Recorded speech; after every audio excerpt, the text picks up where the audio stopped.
Bueno, para ir empezando vamos a hacer una oración, como siempre. Así que en el nombre del Padre, del Hijo y del Espíritu Santo. Rey celestial, consolador, Espíritu de la verdad, que estás en todo lugar y todo lo llenas, tesoro de bienes y dador de vida, ven a habitar en nosotros y purifícanos de todo pecado. Tú que eres bueno, salva nuestras almas. En nombre del Padre, del Hijo y del Espíritu Santo. Amén. Bueno, la idea de hoy es arrancar con un tema que vamos a ir siguiendo a lo largo de varias charlas, que es la idea de comenzar a ver el desarrollo de la doctrina, los dogmas y de las ideas que se mantienen dentro de la Iglesia desde los primeros siglos, ¿no? Entonces, a la hora de arrancar con estas doctrinas, estos dogmas, estos concilios que vamos a ir viendo que se fueron realizando a lo largo de la historia, estos debates teológicos, vamos a tener que partir por el principio del cristianismo y entrar en lo que se llama el periodo preniceno, antes de la legalización del cristianismo y del primer concilio oficial hecho por el grupo de obispos llamado por el emperador a que se pongan de acuerdo con ciertas cuestiones. Antes de eso ya hubieron ciertas controversias, ciertos autores que defendieron la fe, y durante este tiempo todavía de inestabilidad y de inseguridad hubieron muchos grandes teólogos defensores de la fe que podemos ponerlos todos en este periodo preniceno, que estuvo lleno de problemas como todos los periodos de la historia. Para empezar, bueno, vamos a retomar una cuestión que nosotros sabemos, que ya lo hemos visto antes, y es que el ser humano, por el pecado original, no puede sacarse a sí mismo de su propio estado de pecado, de su propia miseria en la que vive, ¿no?, en este mundo, sino que necesita de Dios que venga a sacarlo de afuera, porque todo lo que haga el ser humano va a hacer girar en círculos sobre sí mismo, siguiéndose a sí mismo, a su propia opinión, en lugar de ir hacia la verdad objetiva que es Dios, hacia el punto de referencia de toda la creación, ya que es el autor de la misma, y porque Él es, como habíamos visto antes, santo, ¿no? Él es diferente de la creación. Entonces, siguiendo a Dios es la única forma que tenemos para salir de ese círculo vicioso de autoseguimiento de uno mismo. ¿Qué pasa? Las enseñanzas que no vienen de Dios las podemos comparar con la Torre de Babel, este relato bíblico, apenas después de la caída del ser humano, después del diluvio. En el Génesis tenemos este relato de la Torre de Babel, donde el ser humano por sus propios medios trata de construir una torre para subir hasta el cielo, ¿no? Esto lo podemos comparar, por ejemplo, con la idolatría o con las herejías, en las que el ser humano, por sus propios medios, a su manera, ignorando el plan de Dios, trata de subir al cielo, sin buscar a Dios, sino el estado de comodidad que tiene en el paraíso, digamos. Entonces, podemos compararlo con estas torres, estas ideas con esta torre, del tratar de buscar subir al cielo a la manera humana, ignorando a Dios, que eso es absolutamente peligroso. Vamos a partir primero de la palabra hereje, del origen etimológico de esta palabra y de por qué se la empezó a usar como tal, porque la palabra proviene del latín hereticus, que a su vez viene del griego haeretikos, que significa libre de elegir, que muchas veces he visto un montón de publicaciones en un montón de lugares que hablan de la Iglesia censura a los que son libres de elegir. No, la cuestión viene de, se le llama hereje al que elige, al que es libre de elegir, porque esta persona elige trozos de la revelación en los que cree y trozos en los que no. Eso es peligrosísimo, porque al fin y al cabo, si yo le estoy diciendo a Dios lo que Él tiene que decir, no le estoy dejando que me venga a salvar. Estoy hablando yo, no está hablando Dios. Por eso, hereje es el que se le dice, ¿no?, libre de elegir, porque elige trocitos de la revelación.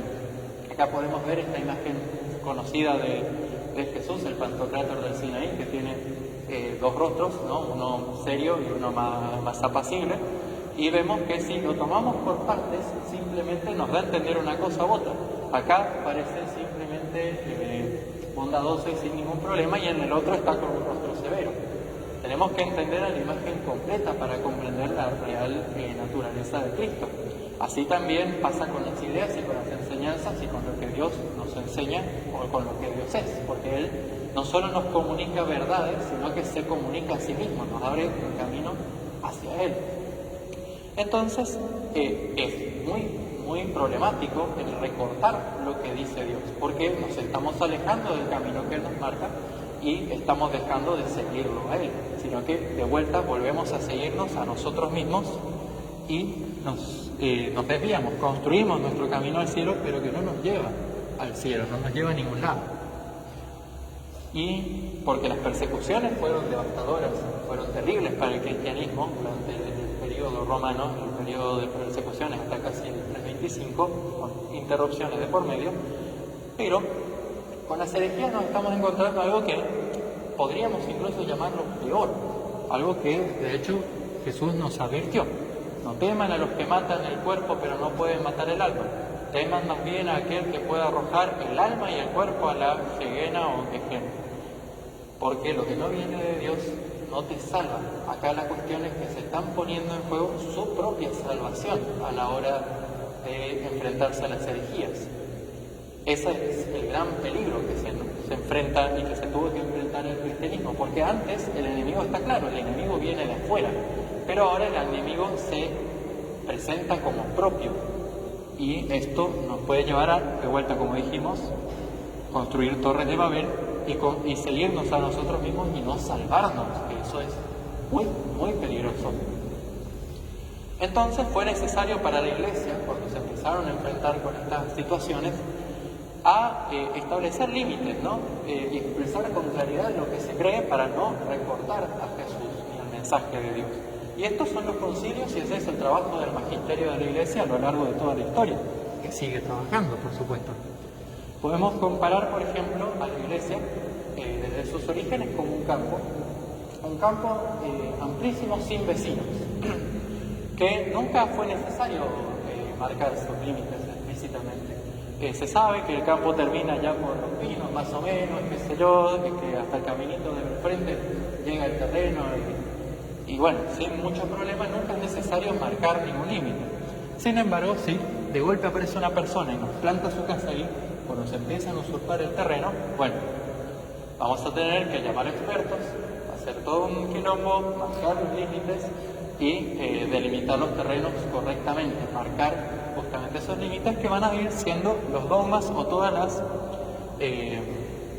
los planteamientos de la Iglesia en los que la Iglesia se pone firme. Entonces estos agrimensores, ¿no?, estos que vienen a medida de delimitar los terrenos de la verdad, son los obispos, sucesores de los apóstoles y bueno, teólogos y personas que participan, ¿no?, de estos concilios o de estos sínodos episcopales para encargarse de que se transmita correctamente la fe según lo que los apóstoles enseñaron.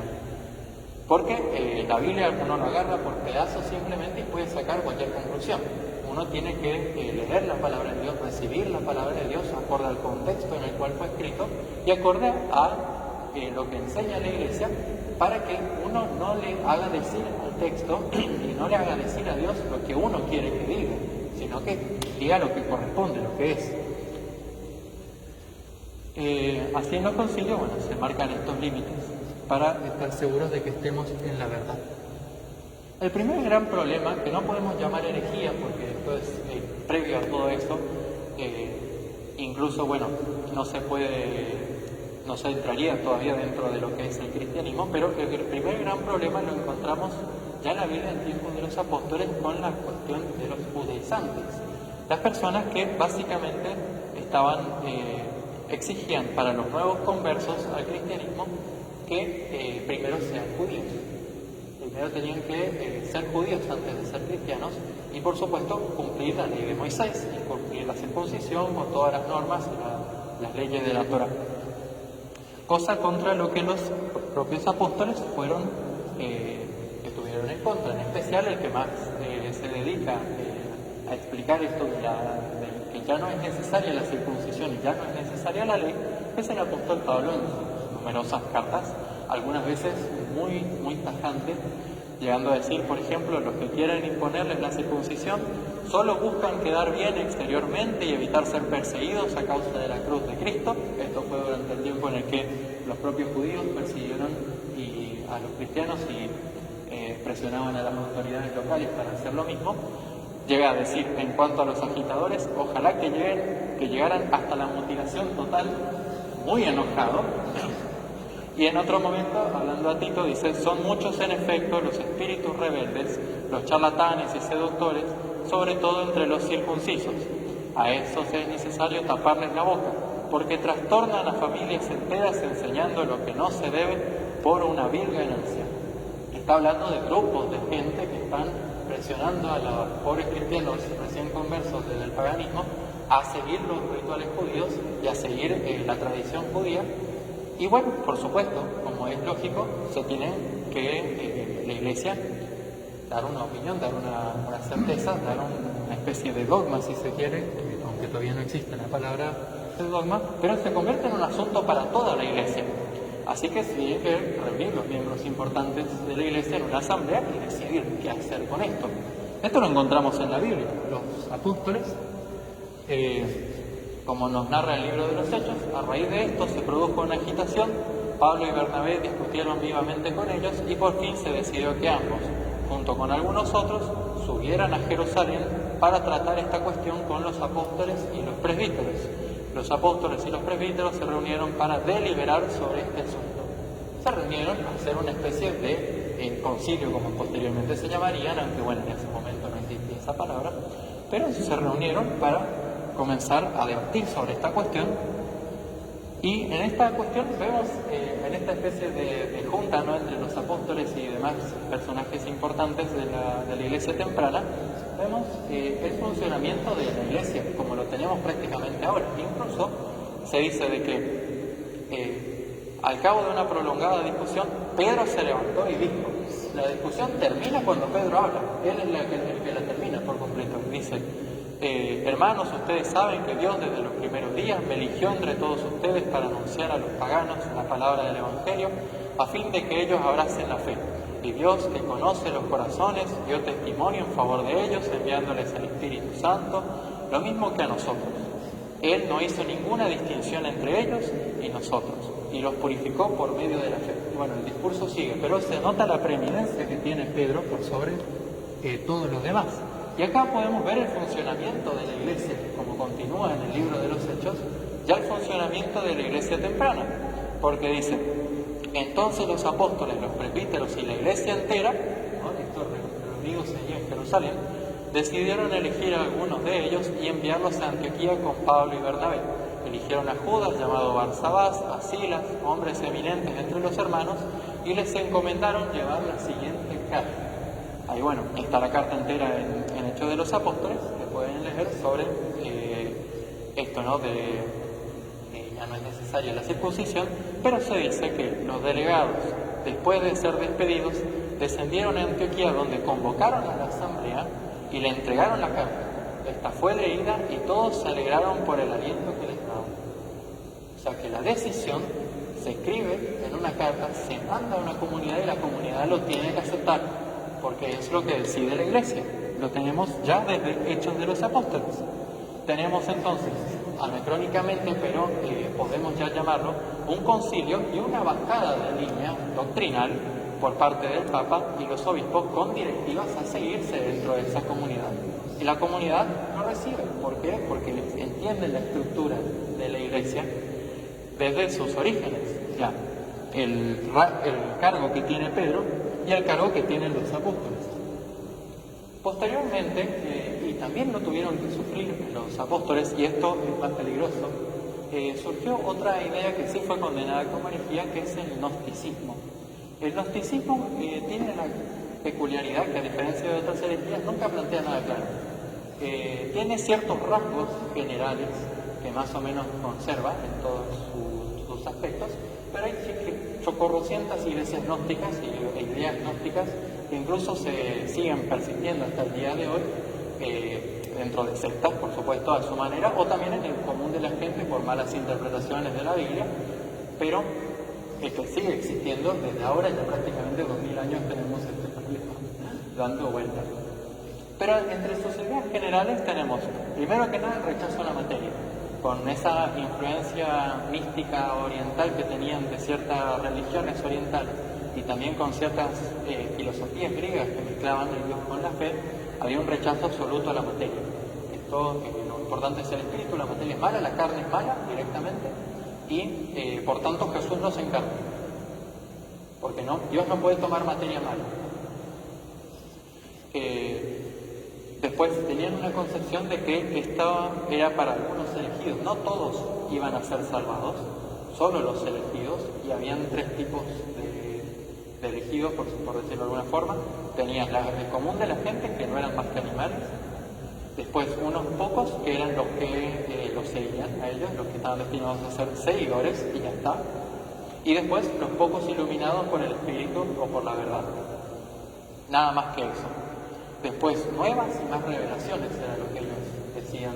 De ellos se conservan varios evangelios apócrifos que la Iglesia los leyó, los comparó, los vio que no eran inspirados, que no era lo que los apóstoles habían transmitido, que no era palabra de Dios. Por ejemplo, ahora me viene a la memoria el evangelio apócrifo de Tomás, si mal no recuerdo, que no es ni de Tomás, no es de Tomás el apóstol, pero por ejemplo planteaba en la parábola de la oveja perdida que Dios abandona a las 99 y va a buscar la oveja gorda y favorita, porque esos eran los mejores, y ellos eran la oveja favorita, los gnósticos, en su secta.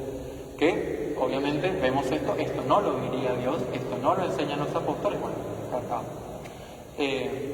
También hablaban de varias apariciones de Jesús resucitado con ciertas ideas que les decían a ellos para sus pocos elegidos, también dentro de esta idea gnóstica, y también por supuesto separados de los apóstoles, separados de las enseñanzas de la Iglesia. Y esto lo tuvieron que vivir ya los apóstoles. Vemos por ejemplo que el evangelista Lucas tiene una forma muy ingeniosa en Hechos ya de confrontar a esta gente, diciendo: después de su pasión Jesús se manifestó a ellos dándoles numerosas pruebas de que vivía, y durante 40 días se les apareció y les habló del reino de Dios. No les trajo nuevas revelaciones, no les trajo nada diferente de lo que ya te viene contando Lucas a lo largo de todo su evangelio y de todas las predicaciones de Jesús durante su vida. Jesús en su vida habló del reino de Dios, resucitado habla del reino de Dios, no viene con nuevas revelaciones ni con cosas especiales ni fantásticas. Acá viene con su mensaje, nada más. Y por supuesto Juan, que es el que más lo tuvo que sufrir, que fue el apóstol que más vivió, incluso que los tuvo que debatir incluso con ellos, pone de hecho en su prólogo: y la palabra se hizo carne.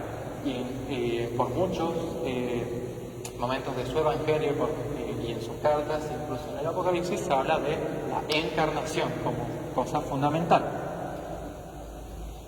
Y por ejemplo encontramos dentro de sus cartas, que se sabe, que más o menos se teoriza que las cartas vienen como declaraciones incluso para el Evangelio por ciertas cuestiones que habían en las comunidades de esa época. Las cartas, bueno, van para resolver ciertas cuestiones doctrinales, de parte, otra vez, cartas de un obispo a una comunidad para que se enseñe rectamente.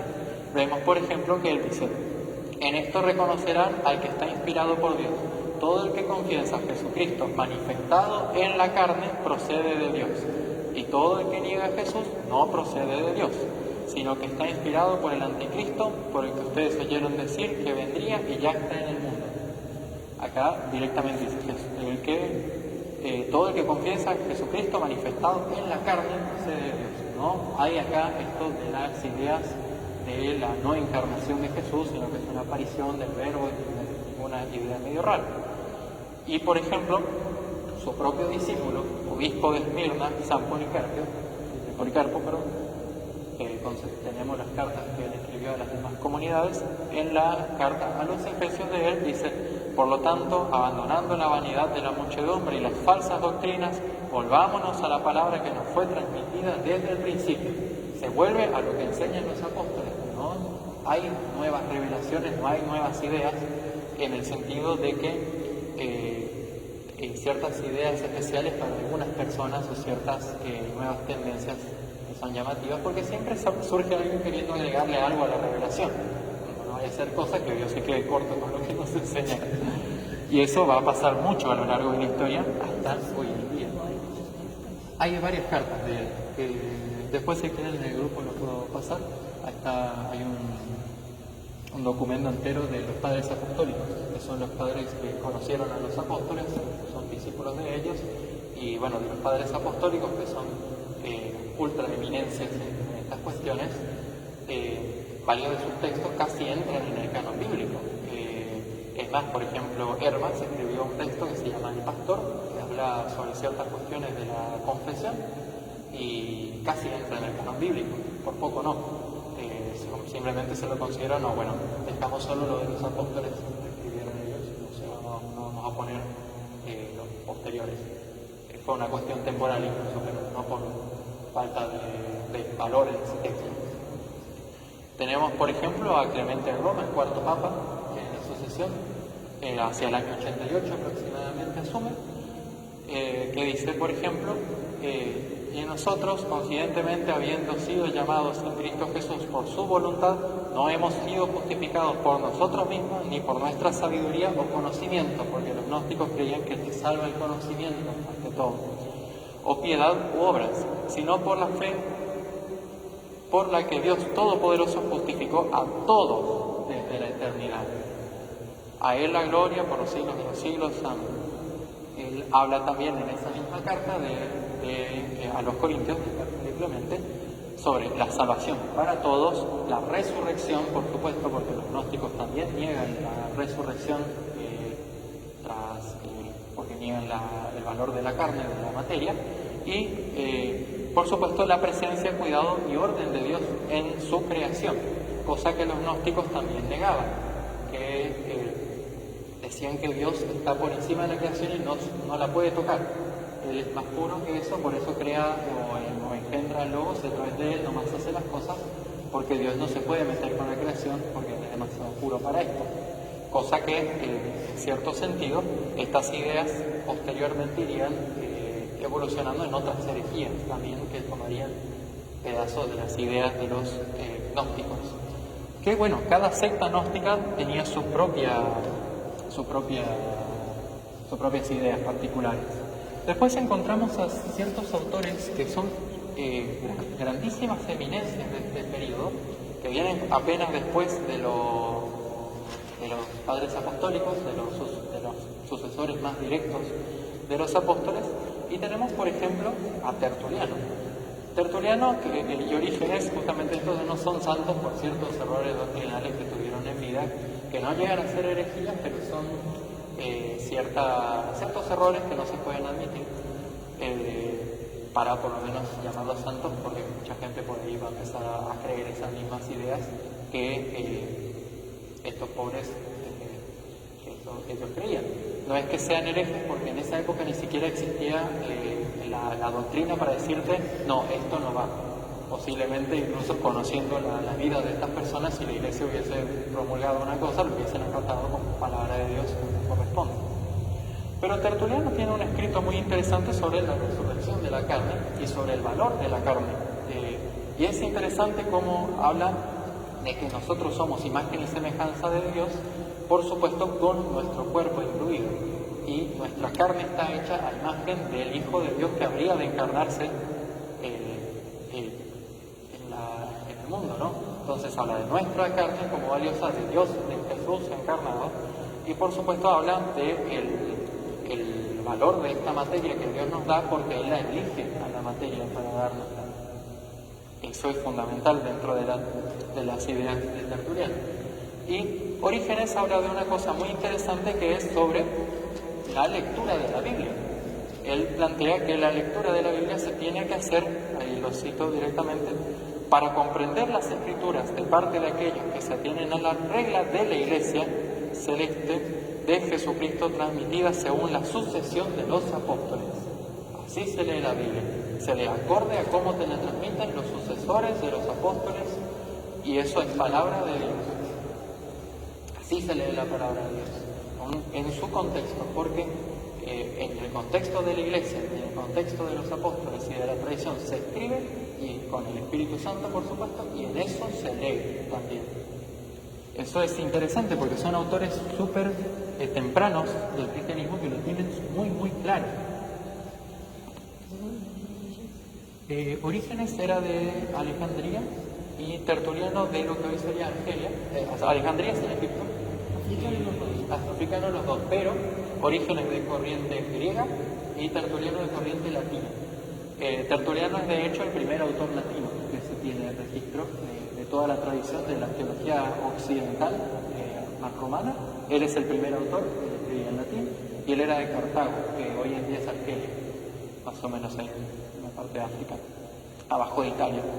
Y Orígenes sí es de tradición griega, más tirando a bizantino, pero es alejandrino, en realidad no es bizantino, más de tradición, bueno, griega. Orígenes es un gran autor, si algún día tienen oportunidad, lean lo que él escribió. Grandes santos como San Basilio, San Juan Crisóstomo, San Gregorio de Niza, Gregorio Nacianceno, era muy fan de Orígenes y leía mucho los textos porque son muy valiosos. Escribió un montonazo, hay bibliotecas de lo que él escribió. Y por supuesto, el más eminente de esa época contra los gnósticos al menos fue San Irineo de León. También él era de la provincia de Asia, del oriental, pero trabajó en Francia como obispo ya en los años 140 hasta el 202, que él defendió el valor del cuerpo contra los gnósticos, la unidad alma, cuerpo y espíritu, porque dice que la imagen y semejanza de Dios se da en los tres, no en uno, ni en otro, ni en dos, ni en uno y medio, no, se da en los tres puntos, en la mezcla de las tres cosas del ser humano, alma, cuerpo y espíritu, ahí se da la imagen y semejanza con Dios. Defendió la sucesión apostólica, él tiene un texto muy lindo, hoy un poco triste, contra un amigo, ex amigo de él, con el que se pelea porque se fue con los gnósticos, y este le reclama con los escritos de su propio maestro, que fue Policarpo, de Esmirna, discípulo a su vez de Juan el Apóstol. Y él le dice, ¿no te acordás de lo que nos enseñaba nuestro maestro cuando decía tal y tal cosa? Porque él defendía absolutamente la sucesión de los apóstoles como la auténtica forma de recibir la palabra de Dios. Condenó, por supuesto, las ideas gnósticas y defendió el canon bíblico. Eso también es muy importante, el canon como lo tenemos. También, esa herejía del gnosticismo es una de las más amplias para estudiar y hay 1000 variantes del mismo gnosticismo, es decir, hasta hoy, a veces adentro de la iglesia por ciertos problemas. Y bueno, en algunos casos sus propias ideas van evolucionando en ideas que se van a ir desarrollando en otras herejías más. Por eso es fundamental entender que desde el inicio ya hubieron sectas que quisieron leer como parecía lo que Dios enseñaba o inventarse nuevas revelaciones para fundamentar su propia filosofía con sus propias ideas. Después está otra herejía que también es antigua, que se termina de condenar en el Concilio de Nicea y posteriores, porque vuelve de alguna forma, que es con respecto a las complicaciones en tratar de entender al Dios Trino. Quizás en el principio fue menos problemático incluso el entender que Dios era uno.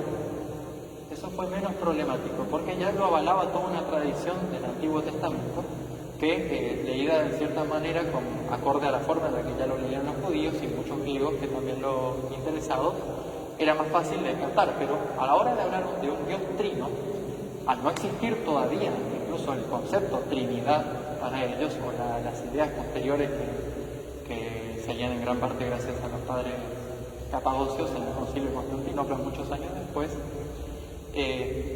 hay un gran problema a la hora de recibir esto. Entre eso surgió el modalismo. El modalismo, como su nombre lo indica, habla de los modos en los que Dios se va manifestando al mundo. Dice que Dios es una sola persona, no uno solo, sino una sola persona, que se manifiesta como Padre, que se manifiesta como Hijo, que se manifiesta como Espíritu Santo en distintos momentos de la historia, pero al fin y al cabo es uno solo y es una sola cosa. Esto es peligroso porque también nosotros podemos caer en esto si no sabemos dividir bien lo que corresponde a cada persona. Ante esto tenemos registros antiquísimos de padres de la Iglesia que hablan en el caso de Teófilo de Antioquía, que es el primero en decirlo claro, habla de Dios como tríada, ¿no? Todavía no existía el término Trinidad, que Tertuliano, que es el que lo acuña, el término Trinidad. Teófilo de Antioquía primero dice tríada, él es de tradición griega, Tertuliano, como dijimos, de tradición romana. Él acuña el término Trinidad y le pone a esto que es uno en Dios, le dice esto es la sustancia de Dios y los demás son personas. Él es el que usa por primera vez estos términos para diferenciarlo clarito. Entonces vemos que desde el inicio estaba bastante claro la cuestión. Estaban los términos todavía quizá para llamarlo así, pero estaba bastante claro doctrinalmente qué era Dios. Era trino, o trino o tríada, como lo llamaba Teófilo de Antioquía. Y podemos encontrarlo, por supuesto, en la Biblia, en los diálogos entre las personas de la Trinidad. Encontramos, por ejemplo, a Jesús hablándole al Padre: te alabo, Padre, Señor del cielo y de la tierra, por haber ocultado estas cosas a los sabios y a los prudentes y haberlas revelado a los pequeños. Sí, Padre, porque así lo has querido. Está hablando, diferenciándose del Padre. Después, el Padre en la carta de los Hebreos es citado hablándole al Hijo. Dice, en cambio a su Hijo le dice, tu trono, Dios, permanece para siempre. El cetro de tu realeza es un cetro justiciero. ¿No? Entonces el Padre hablándole al Hijo. Y por supuesto el Espíritu Santo.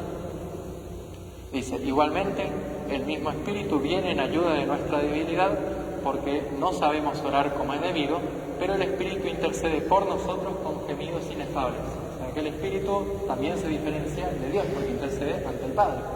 Lo tenemos diferenciado. Entonces, las tres personas están claramente diferenciados en la Biblia, a menos que tengan un santo momento se hable solo, pero por supuesto que no.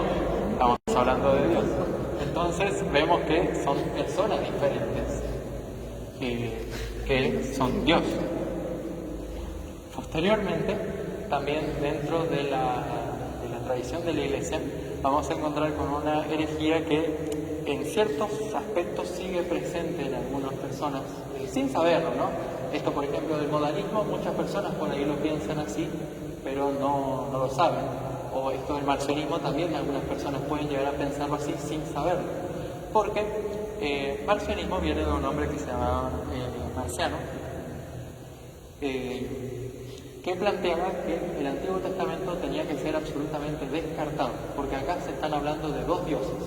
Uno es el Dios malvado, creador, que va a exterminar gente en el Antiguo Testamento, y otro es el Padre bondadoso de Jesús.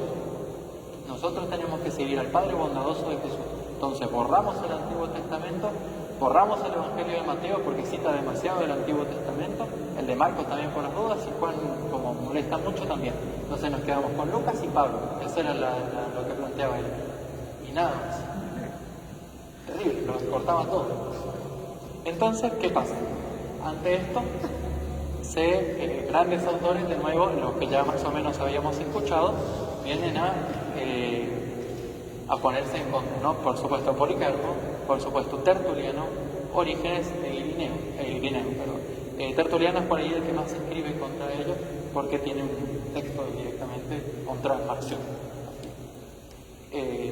Porque en especial uno de los autores, pero ya mucho tiempo posterior, San Ambrosio, sería uno de los que más valoraría la unión entre el Antiguo y el Nuevo Testamento, porque no se entiende el Nuevo Testamento sin el Antiguo, y el Antiguo se tiene que leer con el Nuevo Testamento, desde el Nuevo Testamento, es la luz que lo hace ver.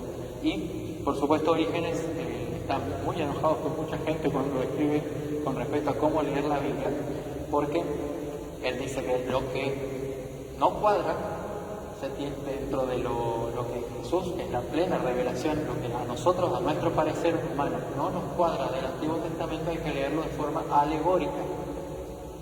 Y ahí él va explicando en un montón de pasajes a lo largo de un montón de textos cómo ciertas cosas, por ejemplo, hay una del Antiguo Testamento que dice que agarrar a los primogénitos del enemigo y romperlos contra una piedra. Está hablando, Orígenes dice que esto es una batalla espiritual, no es matar gente. Está hablando de acabar con los males desde su origen, desde lo primero, desde donde empiezan a surgir los males dentro de uno, agarrar y descartarlos. Entonces, Orígenes en especial se encargó de evitar que la gente, como él los llama los simples, lean con miedo el Antiguo Testamento, pensando que Dios es malo, que destruye ciudades, y qué sé yo, no sé cuánto, porque hay que leerlo de forma alegórica. esas cosas que no cuadran acorde a la plena revelación de Jesús. Y por supuesto iremos ante todo con lo transmitido por los apóstoles. Así más o menos se fue acabando con el marcionismo. Después encontramos con el montanismo. El montanismo no puede caer dentro de la palabra herejía, de vuelta porque es anterior a la palabra, pero es porque tiene errores de carácter doctrinal dentro de su formulación. Por ahí no tanto dogmas, no contradice tanto los dogmas, pero tiene ciertas ideas así que son muy dañinas para el cristianismo, porque van en contra de lo que Jesús enseña, en contra de lo que nos transmiten los apóstoles. Ellos decían ser carismáticos e inspirados. Ellos se decían casi dueños del Espíritu Santo. El Espíritu Santo estaba en su secta, ellos se separaban de la iglesia, y que ellos todo era guiado por el Espíritu Santo y todos ellos tenían la verdad por él. Esto era muy complicado porque por muchos años además la cuestión del Espíritu Santo fue dejada en pausa sobre el dogma del Espíritu Santo, porque cuando alguien empezaba a hablar del Espíritu Santo ya automáticamente pensaban en los montanistas. Entonces por un tiempo ni tocaron la cuestión, estaban desconectando.